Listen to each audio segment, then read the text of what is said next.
और अब जिक्र करेंगे सर्दियों की सौगात गुड़ का, जो कि सबको ही पसंद है। पाकपतन में देसी घी से तैयार शुदा खुश जायका गुड़ की फरोख्त बढ़ गई है।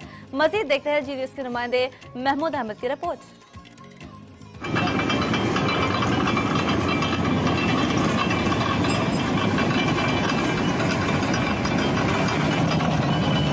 माजी में गुड़ का इस्तेमाल ज्यादा हुआ करता था। जमाना बदला तो शहरों में गुड़ खाने का रुझान कम हो गया। ताहम देही जिंदगी में आज भी गुड़ का बकसरत इस्तेमाल किया जाता है।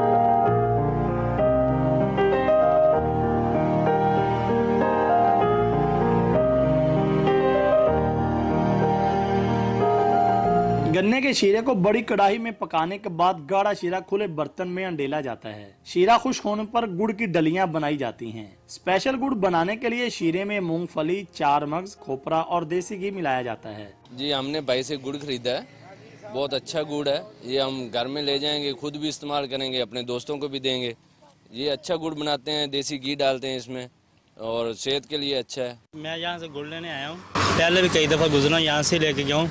हम ये बहुत अच्छा गुड़ बनाया जाता है, हम ये घर में भी इस्तेमाल करते हैं और अपने दोस्तों को भी तोहफे तोहफे में पेश करते हैं। खरीदार कहते हैं कि गुड़ सादा हो या स्पेशल, वो दोनों को शौक से खाते हैं और बतौर तोहफा भी देते हैं। अच्छी वैरायटी का जो कमाद है वो काश्त करते हैं, फिर साल पारों से अच्छी तरह काश्त करने के बाद हम गन्ना यहाँ ले आते हैं और बहुत अच्छा गुड़ तैयार करते हैं, जिसमें देसी घी और मूंगफली मेवे डालकर इस्तेमाल लोग बहुत अच्छे तरीके से खाते भी हैं और अपने दोस्तों को भी देते हैं। सर्दियों में गुड़ की तलब बढ़ जाती है, इसलिए काश्तकार गन्ने को बेचने की बजाय इससे गुड़ तैयार करते हैं। तिब्बी माहिरीन भी चीनी की जगह गुड़ का इस्तेमाल को फायदेमंद करार देते हैं। ताज़ा गुड़ न सिर्फ जायके में अपनी मिसाल आप है, बल्कि किसी नेमत से कम नहीं। कैमरा टीम के साथ महमूद अहमद, जी न्यूज, पाकपतन। कश्मीर के शिव शक्ति धाम